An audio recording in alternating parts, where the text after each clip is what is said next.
Jean-Claude Méraud, bonjour. Bonjour. Tu nous reçois aujourd'hui parce que tu pratiques une discipline particulière qu'on appelle le récup art. Alors de quoi s'agit-il? Explique-nous un petit peu.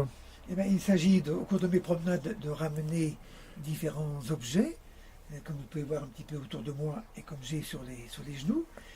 Donc je les transforme, mais je n'ajoute uniquement un petit peu de couleur, un œil, je tag et autres, mais je ne modifie pas ce que je ramasse. Et comme vous pouvez voir sur ce petit poisson, il y a juste l'œil qui a été mis, et j'ai fait vivre avec un coquillage, un petit caillou, et vous pouvez constater qu'il est très vivant.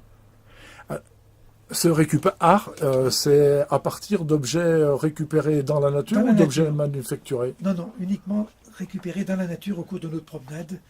Comme on a fait partie d'un groupe de marcheurs et que j'aime bien marcher, je pars toujours avec un sac à dos et un ou deux grands sacs plastiques dans lesquels, éventuellement, je peux ramener mes trouvailles. Ce qui n'est pas toujours évident. Comme j'ai dit, ça se mérite. Parce que des fois, c'est un peu, vous aurez l'occasion peut-être de voir, c'est un peu lourd, un peu gros, comme vous en avez un sur votre droite, là, par exemple. Et alors, comment est née cette passion? Parce que c'est une passion maintenant. Cette passion est née il y a une bonne vingtaine d'années maintenant. Nous avions donc une maison en Corse et on avait le plaisir de recevoir des petits-enfants. Et le premier des petits-enfants, qui a maintenant 25 ans, il était tout jeune et tous les enfants faisaient la sieste. Mais tous les jours, quand il se réveillait, sur la table de chevet, il y avait un petit personnage ou des cailloux qui étaient un peu peints et autres. Et ce qui était extraordinaire, c'est de voir la tête et le sourire de ce petit bonhomme quand il se réveillait tous les après-midi. Vous voyez quelque chose, un personnage à côté de lui.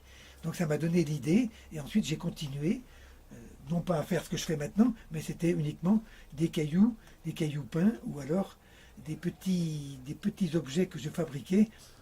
Étant biologiste, j'avais des petits flacons d'urine que je récupérais, une balle de ping-pong dessus et ensuite on décorait, on mettait des cheveux, des petites blouses, enfin selon les personnages que vous avez fait, et j'en ai fait sans exagérer, on peut dire quelques centaines pendant 7 ou 8 ans. Et éventuellement, on pourrait faire, j'ai un album, on pourrait faire une ou deux petites photos pour vous illustrer un petit peu ce qui a été fait.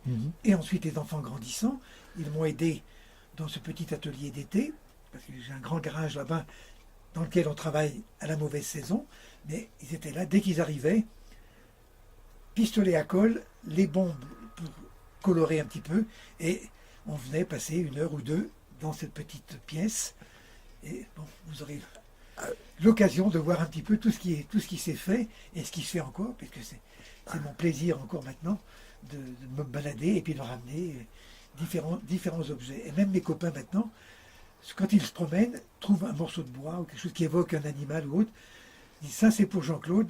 Donc, j'ai toujours le plaisir, chaque fois qu'on les invite ou qu'on se voit ou qu'on marche ensemble, tiens, on a trouvé quelque chose, ça t'intéresse? Bon, ça m'intéresse ou pas, mais je prends, et peut-être que le lendemain ou 15 jours après, ça peut me servir à compléter ou à faire quelque chose. Donc, j'apprécie beaucoup qu'on ait des petites pensées pour moi au cours des promenades. Voilà. Oui. Ah oui, du coup, ça ramène les amis à l'activité aussi. Voilà. Et on dit, tiens, c'est pour l'artiste, c'est pour Jean-Claude, enfin peu importe le terme, mais il pense à moi et c'est bien plaisant, parce que bon, moi je ne me promène pas tout le temps, et puis, il faut des trouvailles des fois très intéressantes. Oui. Et c'est aussi une façon très originale de décliner l'art d'être grand-père. Ah ben exactement, ça. Et il y a des petits-enfants qui sont... Et puis est bien apprécié sur ce plan-là. Et bon, ils ont fait aussi plein de petites choses, mais bon, peut-être pas de la même qualité, mais au moins on passait une heure ou deux de complicité exceptionnelle, oui. Et alors, est-ce que tu sais de combien d'œuvres tu disposes actuellement Pratiquement 250 à peu près, oui. À 250. Oui, dans les deux petits musées qui sont au fond du jardin, il y en a à peu près 200, plus dans le garage, l'atelier d'hiver, cette petite pièce, le petit coin piscine à côté. Bon.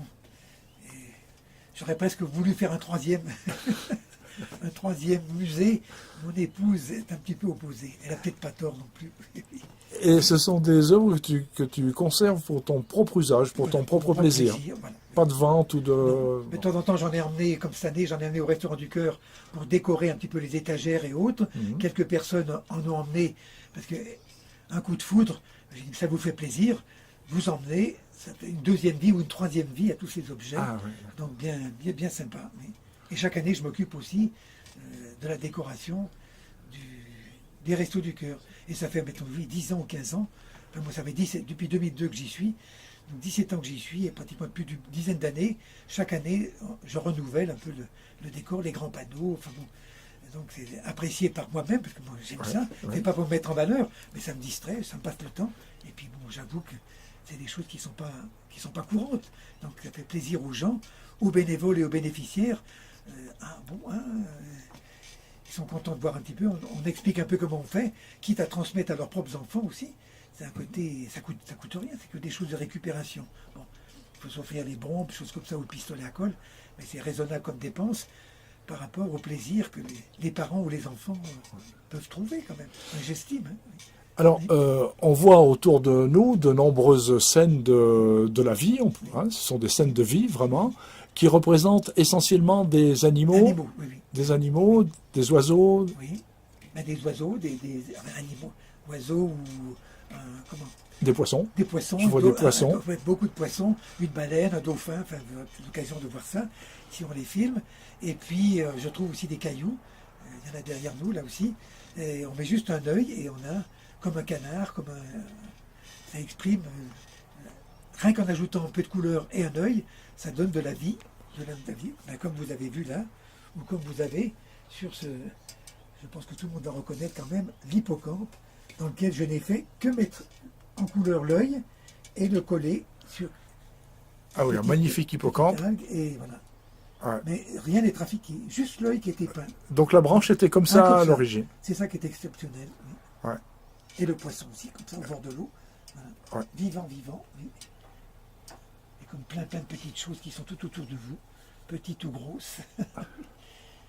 Et là, je suis en train d'en. Et c'est une activité que tu continues oui. Étant retraité, bon, et surtout la mauvaise saison, on ne sait pas trop quoi faire, donc ça occupe bien. Belle saison, bien sûr, j'aime bien aussi, mais c'est plus pendant l'hiver que tu transformes ce que tu as trouvé dans la nature. On stocke, il y en a un peu partout dans le garage et ici, et puis ayant du temps libre, il ne fait pas très beau, je mets mon chauffage dans le garage, là, parce que c'est pas l'hiver que je travaille là, c'est plus dans le garage, où j'ai pistolet à colle, j'ai tout aussi. Il fait bon, il y a la lumière, il y a les fenêtres. Ouais. Agréable, oui. Eh bien Jean-Claude, merci pour ce partage enthousiaste. Et on va peut-être faire un petit tour dans les ateliers et dans les musées, puisque de musées il s'agit, même s'ils sont extrêmement privés. Le mot est peut-être prétentieux, mais c'est un endroit où on expose, dirons-nous. Voilà. Les fameux champignons qu'on trouve sur les troncs d'arbres. Donc, de très belle taille, il y en a 3 ou 4 tout autour. Et puis là, ce sont des lichens qui pendent souvent dans les arbres, une grotte de belle taille. Et puis j'ai trouvé cette racine. Ça fait penser à une danseuse espagnole, bien sûr, de flamenco. Voilà.